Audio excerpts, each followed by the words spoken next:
One is the son of a humble baker, whose burning passion for Catalan independence has been all-consuming since he was a boy. The other, a scion of a distinguished Spanish family, is a hard-nosed political operator with a taste for cigars and bullfighting. In the heady days of the referendum, some even dared to dream that the Catalan David would beat Madrid's Goliath. Yesterday, however, when Mariano Rajoy crushed Carles Puigdemont with merciless efficiency, it was obvious that this was the way it was always going to end. It was a day of high drama shot through at every turn with irony.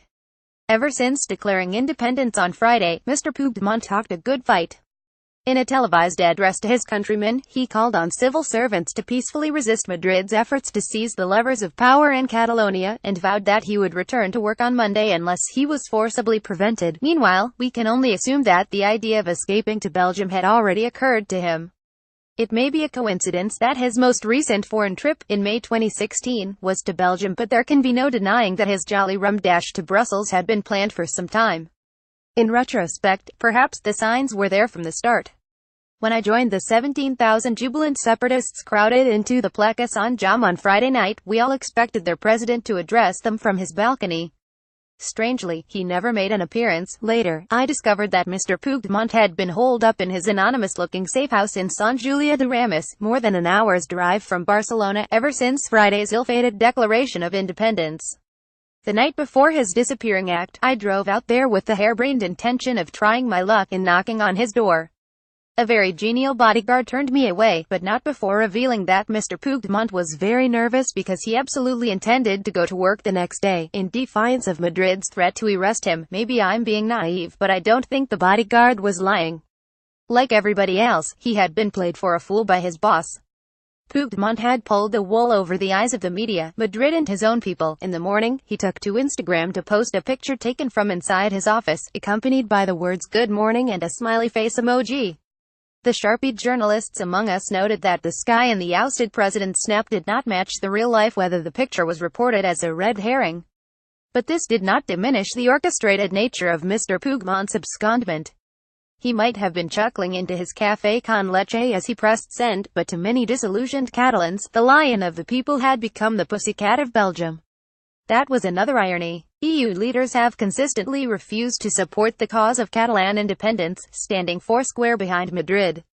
Yet, partly because of Belgium's unusual asylum rules, which allow it to offer a safe haven to other EU citizens, partly because of the country's Flemish history, it was Brussels, the seat of EU might, that was the city to which the separatist leader fled.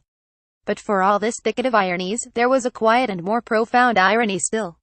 While Mr. Puigdemont was rubbing his hands with glee at hoodwinking the citizens he had been elected to represent, Madrid had been putting tougher a strategy for decapitating, undermining and castrating the Catalan leadership. As news of Mr. Puigdemont's disappearing act broke, the Spanish Prime Minister addressed his National Executive Committee, stating simply and without triumphalism that his plan for taking control of Catalonia was going very well.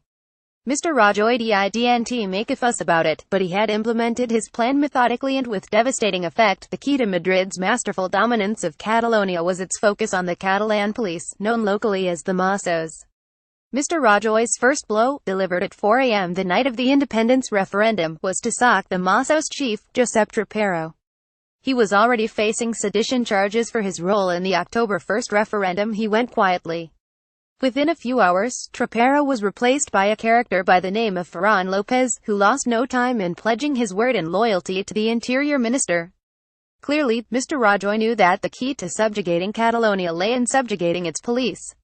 When Madrid sent its national police to brutally suppress the Catalan referendum on October 1, it was partly because the Mossos, who have roughly the same proportion of separatists as other sections of Catalan society, could not be trusted to quash the illegal referendum themselves. Indeed, in some instances the Mossos got into confrontations with the national officers, creating ugly scenes. Mr. Rajoy knew that should this sort of thing happen when Madrid attempted to take over all Catalan municipal institutions, the cop-and-cop violence might very well spiral out of control. And so, when it came to the crunch, and a handful of parliamentarians appeared to go to work in defiance of Madrid, it was anyone's guess whether they were providing a smokescreen for their leader or, like everyone else, had been left in the dark. The Mossos had already been co-opted into ejecting them, by order of Madrid. One Catalan officer was to accompany each official while they gathered their personal effects, then ensure that they left the premises. As it turned out, no force was needed. But the Mossos showed no sign of disobeying.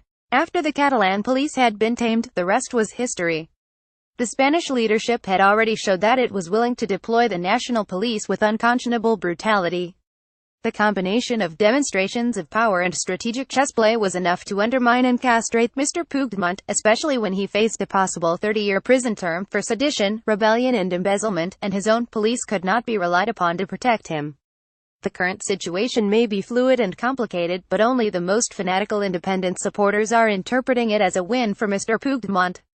The bald truth is this: after the Catalan leader had brought his country to the brink, while he was busying himself cleverly finding a way to save his skin, the grown-ups in Madrid were calmly and efficiently setting out a plan to destroy him. It worked. Jake Wallace Simons is Associate Global Editor for Daily Mail Online.